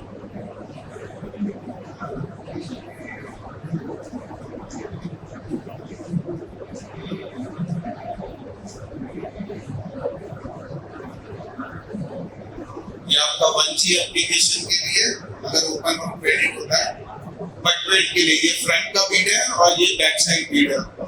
बैक साइड बीड भी आपको कॉन्वेक्स मिलेगा। ये ओपन रूट ग्रूव वेल्ड्स में फ्रंट एंड बैक बीड। ये आपका जब जॉइंट वेरिएशन होता है थिन शीट के लिए, तो आप वेरिएबल जॉइंट में भी ऊपर से नीचे तक इसको वेल्ड कर सकते हैं विदाउट पंचरिंग द जॉइंट और विदाउट। अभी ये हम लोगों का एक और फंक्शन है पावर फोकस। पावर फोकस क्या करता है, आपको मोर फोकस आर्क देता है। आर्क आपका बिल्कुल फोकस रहता है नॉन डिफ्लेक्टिंग रहता है as compare to your standard pulse. So उसकी वजह से क्या होता है, अगर आपका स्टैंडर्ड पल्स में आपने देखा होगा आप कई बार आपको प्रॉब्लम्स आते हैं, जैसे राइट से रिस्ट्रिक्ट हो जाता है। अगर रिस्ट्रिक्टेड जॉइंट रहेगा तो आपको लैक ऑफ फ्यूजन डिफेक्ट कई बार आता है, लैक ऑफ फ्यूजन का डिफेक्ट। बट इसके साथ क्योंकि आर्क फोकस्ड है, ये बिल्कुल रूट पे फोकस रहता है, तो लैक ऑफ फ्यूजन के डिफेक्ट्स आपको नहीं आते। यहाँ पे आप पेनिट्रेशन कंपैरिजन देख सकते हैं, पेनिट्रेशन प्रोफाइल बार फोकस में आपको ज्यादा पेनिट्रेशन मिलता है। अभी एडवांटेज क्या होता है इसका, पेनिट्रेशन वगैरह मिलेगा तो आप क्या कर सकते हैं, जैसे स्टेनलेस स्टील के आप जॉइंट वेल्ड करते हैं, you know stainless steel is very costly, right. आप क्या कर सकते हैं, 60 डिग्री ग्रूव अगर अभी आप करते हैं तो उस 60 डिग्री ग्रूव को 40 डिग्री ग्रूव में कन्वर्ट कर सकते हैं। तो 60 डिग्री अगर 40 डिग्री में कन्वर्ट हो जाएगा तो आप 8 पासेस के बजाय 5 पासेस में कर सकते हैं और आपका कंज्यूमेबल कंजम्पशन 40% रिड्यूस हो जाएगा। स्टेनलेस स्टील का कंज्यूमेबल जो होता है पर KG cost is around 340-350 plus. So with this process, instead of 8 passes, you can do 5 passes. Or 350 plus is substantial money which you can save. एक तो आप कंज्यूमर सेव कर सकते हैं, दूसरा आप अपनी प्रोडक्टिविटी भी बढ़ा सकते हैं। प्रोडक्टिविटी भी आपका 60% बढ़ जाएगा क्योंकि आपको 8 पासेस की बजाय 5 पासेस। ये पेनिट्रेशन प्रोफाइल के एग्जांपल्स हैं। तो 8 mm का भी अगर आपका फिलेट होगा तो आपको उस पे ग्रूव्स नहीं बनाना है, डायरेक्ट बोथ साइड वेल्ड करके आप कंप्लीट जॉइंट पेनिट्रेशन दे सकते हैं। ये इसका कंसंट्रेशन देख सकते हैं आप, हाईली कंसंट्रेटेड आर्क।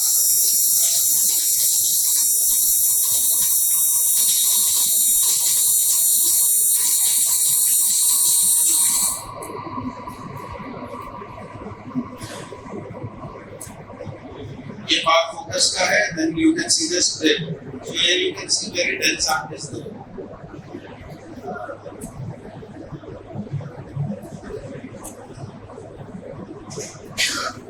अगर आपके इस तरीके के जॉइंट्स है जहाँ पे रीच नहीं हो पाता, तो जब रीच नहीं होता है तो आपको स्पैटर्स वगैरह का प्रॉब्लम आता है, बड़ा स्टिक आउट रहता है तो स्पैटर्स की इशू आता है।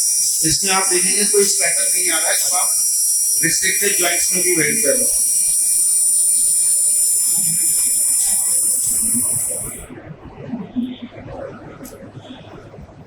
आपका जो हीट डिस्ट्रीब्यूशन होता है वो ज्यादा अच्छा होता है, इसकी वजह से आपको मेटलर्जिकल प्रॉपर्टीज भी इसमें अच्छा मिलता है बार फोकस में, other than your higher penetration. Here in this you can C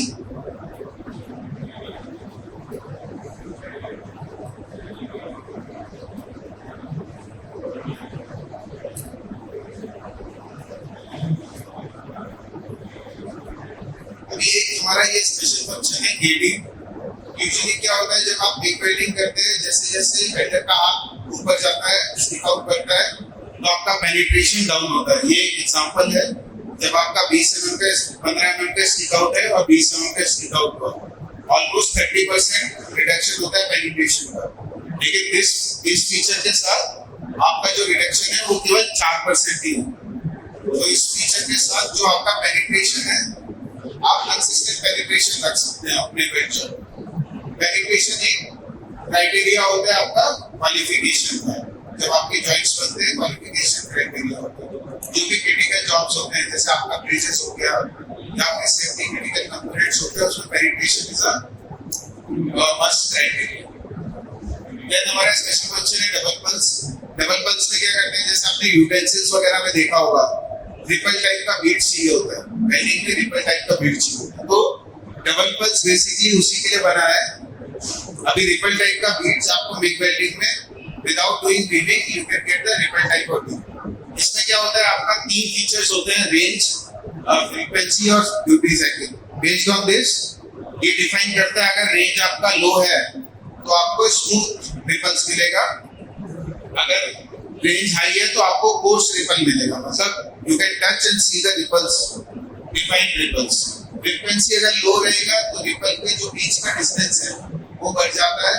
frequency अगर आप हाई रखेंगे, रिपल के डिस्टेंस आप कम कर सकते हैं। साइकिल से आप रिपल का विड्थ बढ़ा या तो ये बेसिकली 3 फीचर्स है जिससे आप डिफाइन कर सकते हैं कि किस तरीके का रिपल चाहिए। देन डबल पल्स में आप बेस्ड ऑन शीट थिकनेस आपको क्राइटेरिया दे देते हैं कि क्या रेंज, क्या फ्रीक्वेंसी और क्या साइकिल आपको सेट करना है to get the perfect weld. ये कुछ वेल्ड किए हुए सैंपल्स हैं स्टेनलेस स्टील के, एल्यूमिनियम के और कार्बन स्टील। तो स्टेनलेस स्टील में जितना यूजुअली एस्थेटिक वेल्ड चाहिए होता है, यूजुअली लोग रिबल्स में करते हैं। इसमें आपका जो कलरिंग है वो भी अच्छे से आता है रिबल्स जब आप वेल्डिंग करते हैं। ये आपका पावर मिक्स है, ये अपग्रेडेड वर्जन है डबल पल्स का। इसमें आप देखेंगे तो हमको डबल पल्स की तरह ही रिपल्स मिलते हैं, लेकिन ये थोड़ा फास्ट होता है as compare to double pulse. इसमें प्रोसेस में वेल्डर अगर without stopping the weld 1F से 3F में जा सकता है, 2F से 3F में जा सकता है। इसमें आप देखेंगे direct will go without stopping the weld, it will go directly to 3F. So without stopping the wheel, the machine will itself maintain the process parameters to get a stable up. ये speed comparisons हैं आपके short arc के, double pulse के और power mix. So this gives you an indication why we are developing these processes. So spray में you have very low productivity. That's why this double pulse or power mix is developed to give you higher gains। ये कुछ welds हैं stainless steel में।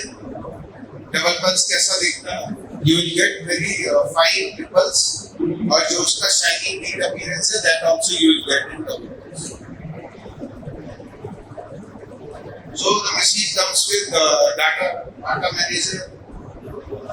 manager where you can see and control your voltage, current, gas, backfeed speed and heat input. So all the parameters can be controlled. You can also track your cost. जो आपका cost है, welding का cost, वो भी आप पूरा track कर सकते हो इसमें। ये आपका कंज्यूमर कितना खर्च हुआ, गैस का कॉस्ट कितना है, पावर का कॉस्ट कितना है हर वेल्डिंग का। अगर आप कोई प्रोडक्टिविटी इंप्रूवमेंट करते हैं तो वो भी आप इससे ट्रैक कर सकते हैं कि अच्छा ये प्रोडक्टिविटी इंप्रूवमेंट किया, इस प्रोडक्टिविटी इंप्रूवमेंट का मेरे को क्या कॉस्ट बेनिफिट मिला। तो that also system will track. तो पहले क्या होता था, हर मशीन पे जाके नोट करना पड़ता था, अभी आपको वो सब नहीं करना, directly machine will take complete data to your system और the software in your laptop और computer. Connectivity you can connect wireless और ईथरनेट, दोनों से आप कनेक्ट कर सकते हैं।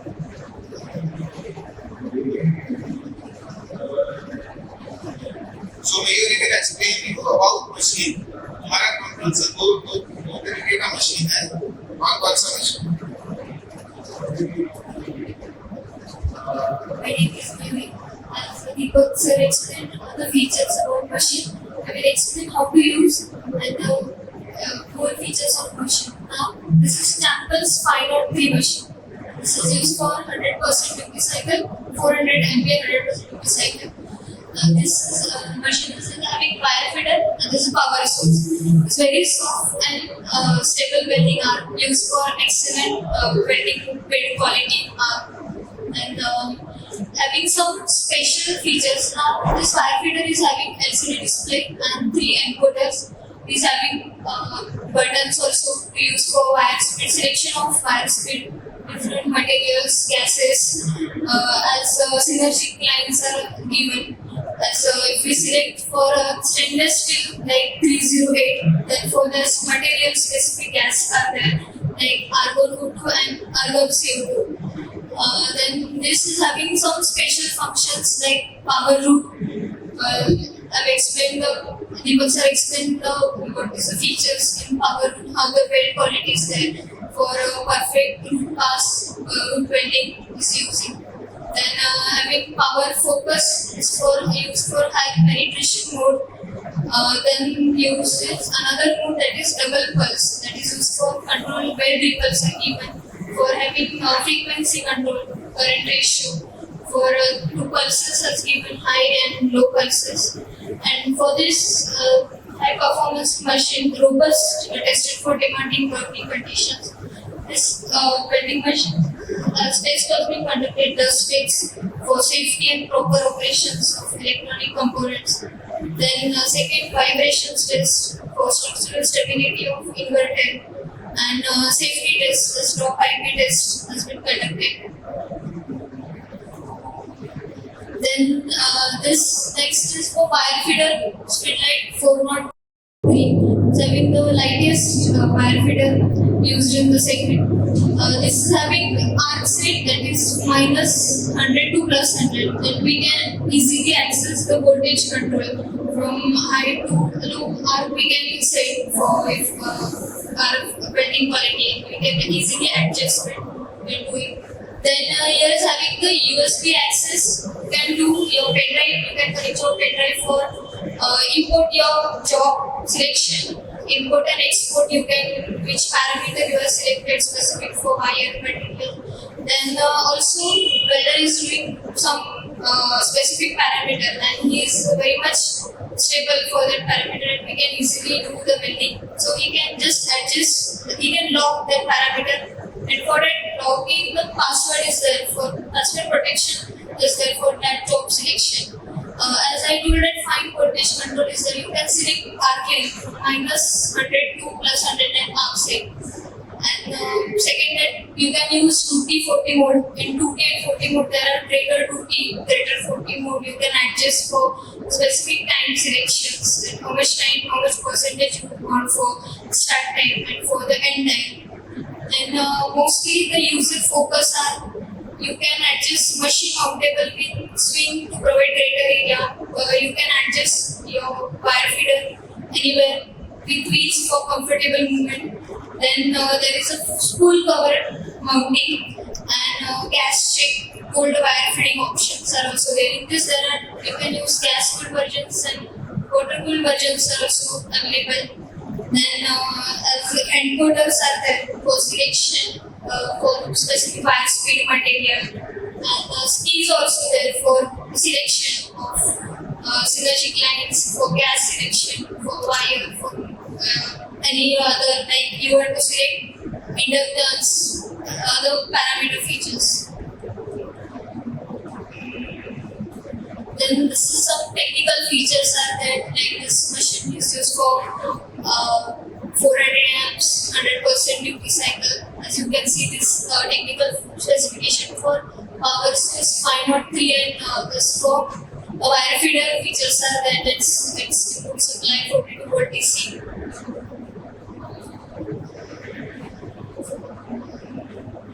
Now this is the Champers 505 machine, high machine, same used for 400 ampere, 100% duty cycle. And this is machine specifically for digital control with swift, stable arc and finish. This having a DSI mode, digital sense ignition, as the touch to fields lens pattern arc is there. This is very good features, you can use this. In this machine there are some quick settings, like in our mobile phone we can adjust our favorite photos in specific in gallery. So we can adjust quick settings, favorite parameter we can adjust, like double pulse. You can you are doing building on power focus, power root AD, like this. Then inbuilt PRD is there, as it is protection. Then multi-voltage adjust for fluctuation, you can adjust your arc settings. Then data manager, then you can for data log is coming this machine IoT.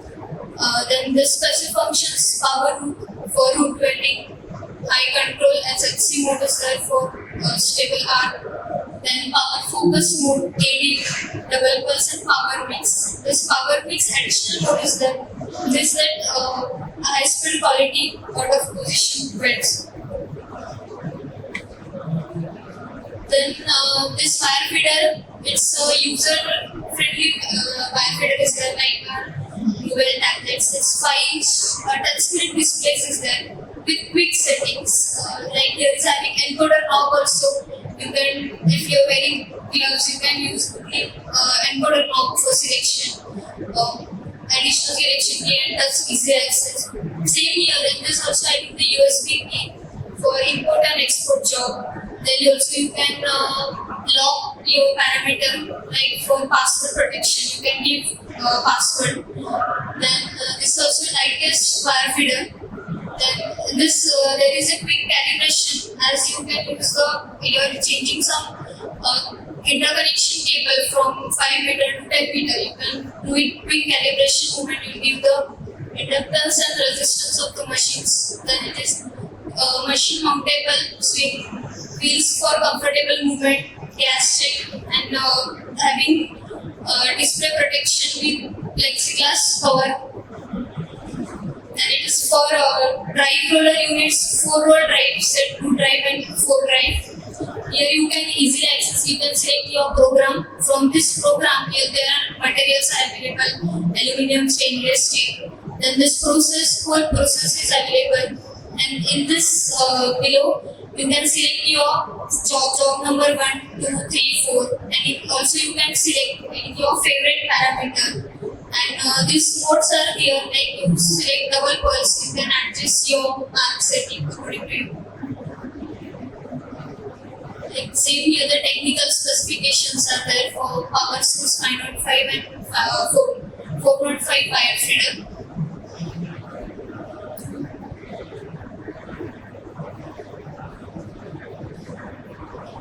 Thank you. So thanks, Miri. So those were about our 500 ampere high amperage power sources. We have some other power sources also. This one is a single phase power source, similar to what we have for 500 ampere.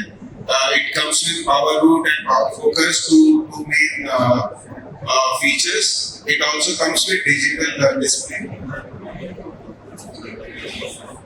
Sorry. Take that.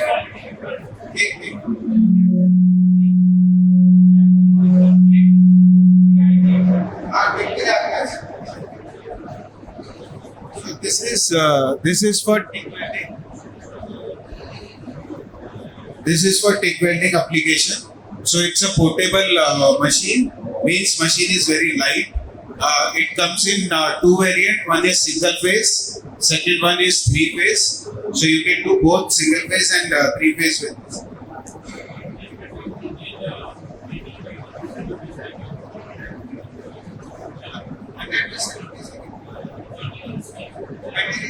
So this is up to 300 ampere. We have power source up to 500 ampere. But average we want to capture 100%. 500 ampere. So 500 ampere also here. 500 is 30%. What is your current, sir?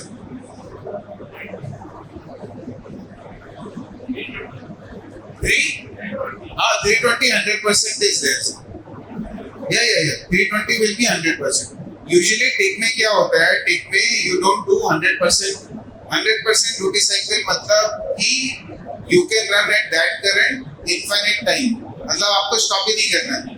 Tick welding में usually you do some weld and then you stop. आपका क्या cladding? Pipe welding.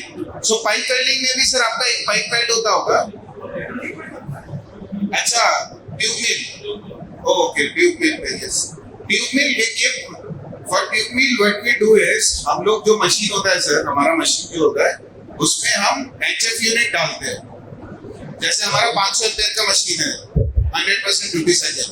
टिक के लिए आपको केवल HF unit डालना होता है. एचएफ यूनिट डालेंगे तो 100% ड्यूटी साइकिल को उतना मिलता है. यूजुअली क्या होता है कि tube mill application is little different than other applications. TIG का जो बाकी एप्लीकेशन होता है, ट्यूब मिल का एप्लीकेशन थोड़ा सा different. So it comes with different so probably you can use these functions tube mill के लिए. It comes with AC and DC का कॉम्बिनेशन. तो एसी और DC you can combine depending on whether you want more penetration or you want less penetration.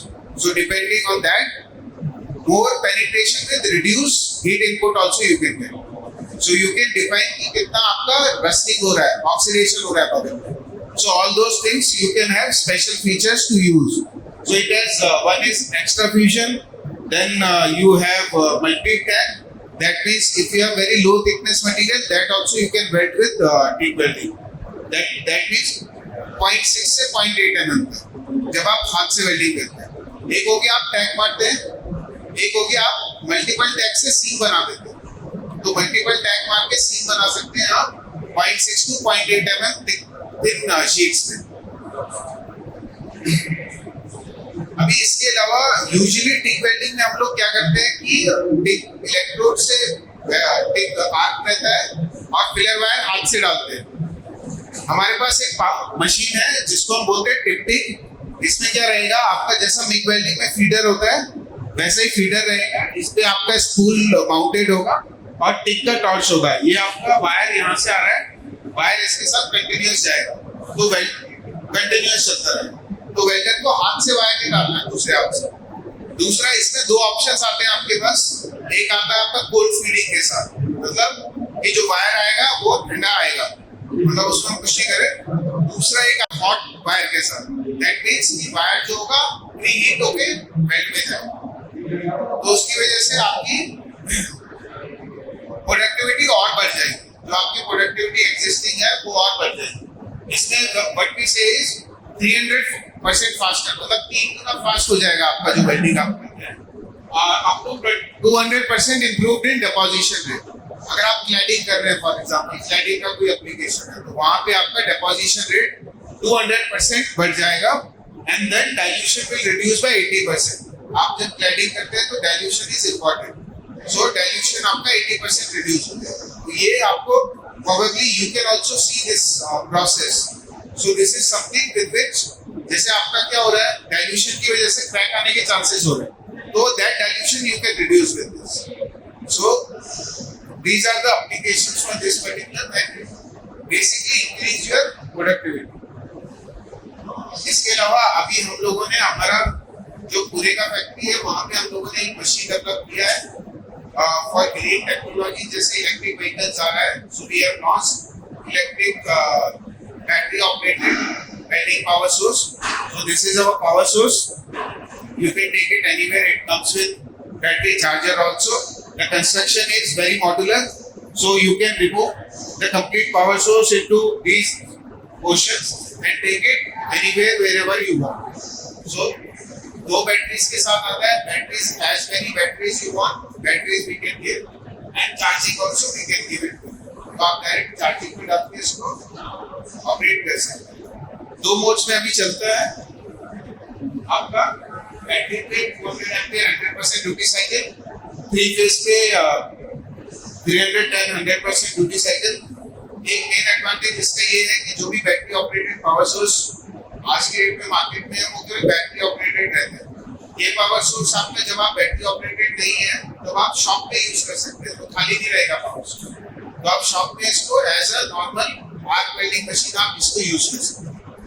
Again comes with Bluetooth data monitoring system. You can monitor welding parameters, input supply, battery status, current, hot start, arc force, process changeover and DRT. Battery का जो charger आता है, you have all the indications in it, कितना charge हुआ, कितना charging बाकी है, और जब आपका चार्जिंग लगा भी होगा, जब पावर सोर्स पे लगा होगा तो उसमें बता भी देगा कितना % बाकी है। अभी right now we are giving it with stick and TIG, we are coming shortly with MIG also. तो मिग प्रोसेस में भी ये चलेगा। So that is all. अगर आप लोगों के कोई क्वेश्चंस हैं तो वो आप पूछ सकते हैं, और अगर इसके रिलेटेड कुछ क्लैरिफिकेशन आपको चाहिए, या फिर जैसा मैंने बताया हमारा वेल्डिंग और कटिंग में everything we supply, not only consumables, we have PPEs, we have different portfolio for welding and cutting. तो आपको कुछ भी डाउट्स हो, कुछ आपको चैलेंजेस आ रहे वेल्डिंग और कटिंग में, तो you can ask us. We have a stall also, A05 पे हमारा स्टॉल है जहाँ पे हमारे कुछ प्रोडक्ट्स हैं, आप वो प्रोडक्ट्स देख सकते हैं। A05 यहाँ से आप स्टेट जाएंगे सर, स्टेट आपको रेंटेड से एक वेल्डिंग जब करते हैं तो उसका आपने बताया था इनर्ट गैस का कंपोजिशन हाइड्रोजन होता है। इनर्ट गैस में आर्गन लगता है। सॉरी, आर्गन एंड हाइड्रोजन का परसेंटेज क्या रहेगा? हाइड्रोजन भी नहीं रहता है सर, आर्गन रहता है केवल। नहीं हम हाइड्रोजन डाल सकते हैं। हाँ, so hydrogen, again, hydrogen is specific to your application. Usually hydrogen should not go beyond 2%.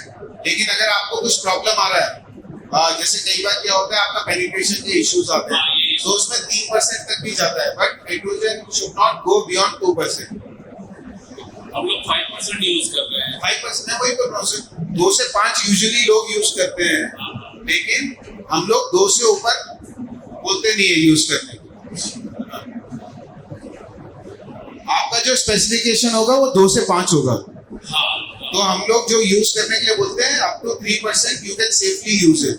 क्योंकि कई बार प्रॉब्लम क्या होता है कि यू आर नॉट, हाइड्रोजन बढ़ाने का आपका मतलब ये है कि आपको पेनिट्रेशन चाहिए, आप इसलिए हाइड्रोजन बढ़ा रहे हैं, ठीक है। कई बार क्या होता है कि हम हाइड्रोजन बढ़ाते जाते हैं, हम दूसरा जो प्रॉब्लम होता है उसको एड्रेस नहीं करते हैं कि पेनिट्रेशन क्या पता मशीन का हाई फ्रीक्वेंसी खराब हो गया है या प्रॉपर नहीं आ रहा है या कुछ और प्रॉब्लम है पेनिट्रेशन।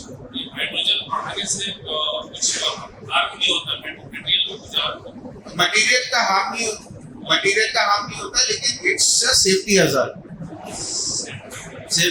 है, लेकिन आपका ऑटोमेशन रहता है तो it should not be a problem. उसमें इनब्रेटलमेंट भी होता है क्या? इनब्रेटलमेंट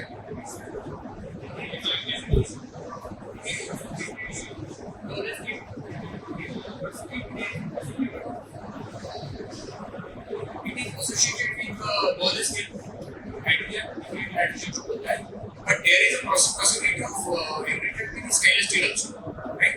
So better to limit it to 2% or 2%. But there are other additions of hydrogen also, that is also limited to 2% to increase certain amount of these properties. It is better to use between 2 to 5 gases. No, if you limit it to 2% or 3%, that's right. But it will go better your penetration control also, and in terms of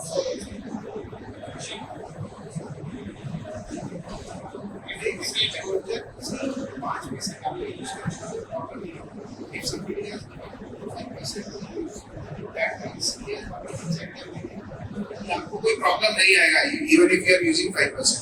the only issue with using 5% is कि आपका जो penetration का जो कुछ और problems होगा, penetration में कुछ और प्रॉब्लम आ रहा होगा, that is I am telling from my experience कि पेनिट्रेशन के it's not only hydrogen. Usually क्या होता है जब भी आपको पेनिट्रेशन का प्रॉब्लम आता है, सबसे पहले आपका पॉइंट रहता है कि हाइड्रोजन बढ़ाओ, हाइड्रोजन इज लेस, करेक्ट?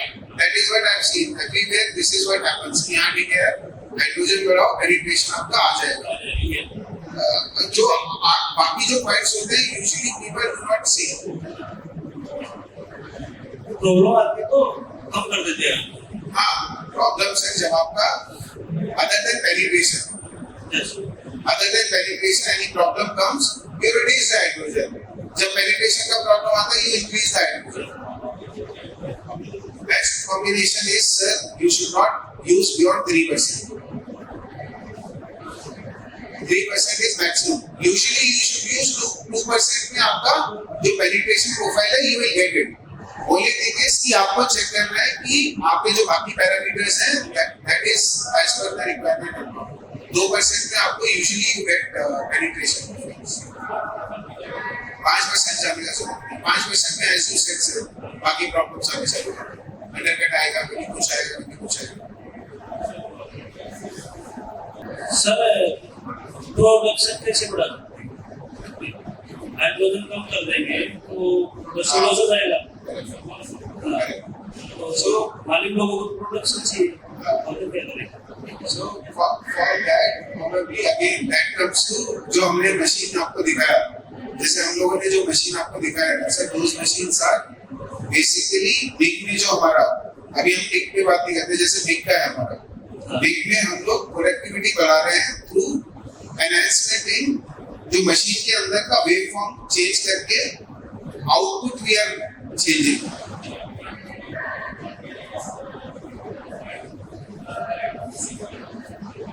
अब जैसा बिग का है, एक तो हमारा बिग का था सर, बिग में we have done modification in the wave form with which we have got improved arc. हमने बाकी कुछ भी चेंज किया, वेव फॉर्म चेंज किया है, उसकी वजह से इंप्रूव्ड आर्क आया, इंप्रूव्ड आर्क आने की वजह से हमारा प्रोडक्टिविटी बढ़ा। टिक में भी जैसा टिक का एक प्रोसेस होता है, अपने टिक का हाथ से करते हैं वेल्डिंग, फीडिंग भी हाथ से करते हैं. Now we have put a machine which will feed automatically. हमारे जो पाइप में हाथ से नहीं फिटिंग करते हैं, जस्ट रॉड है. Next sir, एक सर आपका अगर ट्यूबवेल में तो फिलर वायर लगता ही नहीं है, रॉड है. अभी रॉड में तेरा आप टिकटी यूज कर रहे हैं कि नॉर्मल यूज कर रहे हैं, टिक प्लाज्मा टिक यूज कर रहे हैं कि नॉर्मल. अभी जैसा जब हमको स्पीड बढ़ानी होती है तो उसके लिए हम लोग टिकटी यूज करते हैं, टिक प्लाज्मा टिक. सर तो इससे ऊपर ही होता 2 mm से ऊपर होता है. हमारा लो है तो अभी उसके लिए हमारा की होल टेक्निक एक आता है, की होल टिप से आप लोग कर सकते हैं. अभी उसमें अगेन इट विल डिपेंड कि किस तरीके से वेवफॉर्म बनाया है, जो आपका जो मैन्युफैक्चरर है ना मशीन का, उसने किस तरीके से वेवफॉर्म बनाया, उसकी वजह से आपका आउटपुट चेंज हो सकता है. वो आउटपुट चेंज से आप प्रोडक्टिविटी बढ़ा सकते हैं. नहीं हम पीछे तो खाली बैटरी के कारण से मतलब सच्ची लोग क्या है वेल्डिंग के वही वेल्डिंग के दूसरा जो आपका वेल्डिंग का पावर सोर्स है, जैसे हमारा मैं केवल आपको एक एग्जांपल दे रहा हूँ जो हमारा हमने बाकी कुछ चीज नहीं किया. जब मैं बिग मशीन का आपको दिखा रहा था उसमें डिफरेंस केवल एक है, जब मैं पावर फोकस का बात कर रहा हूँ कि मेरा 8 पास से 5 पास हो गया, वो हमने मॉडिफिकेशन किया मशीन के अंदर. दैट मॉडिफिकेशन की एप्लीकेशन में with which we have got increase in productivity. वैसे ही हम आपकी एप्लीकेशन के लिए कर सकते हैं. फॉर एग्जांपल आपकी एप्लीकेशन में नाउ द प्रॉब्लम इज कि हाइड्रोजन बढ़ाते हैं प्रॉब्लम आता है लेकिन प्रोडक्टिविटी लॉस होता है. दूसरा अगर मैं काम करता हूँ तो प्रोडक्टिविटी लॉस होता है. So we have to strike a balance कि मेरा हाइड्रोजन में जो प्रॉब्लम्स है वो भी नहीं आना चाहिए, लेकिन हाइड्रोजन बढ़ा के जो मेरे को प्रोडक्टिविटी मिलती है वो भी मेरे को मिलना चाहिए. वो हम लोग काम कर सकते हैं सर. आपका प्रोबेबली अगर फ्रीक्वेंसी वेवफॉर्म इस हिसाब से मॉडिफाई करें उस हिसाब से हम लोग काम कर सकते हैं. जैसे मैंने एक्स्ट्रा फ्यूजन आपको बताया, एक्स्ट्रा फ्यूजन क्या करता है, अभी आप केवल डीसी में चलाते हैं, अभी आप डीसी में चलाते हैं. एक्स्ट्रा फ्यूजन में क्या होता है, आपका you can control cycles, that means you are again controlling heat input penetration आप कंट्रोल कर रहे हैं.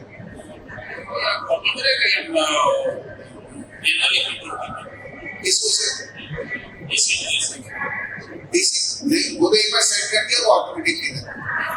Once it is set, automatically आपका कितना थिकनेस है 2 mm से नीचे और 2 mm से ऊपर आप यूज नहीं करते.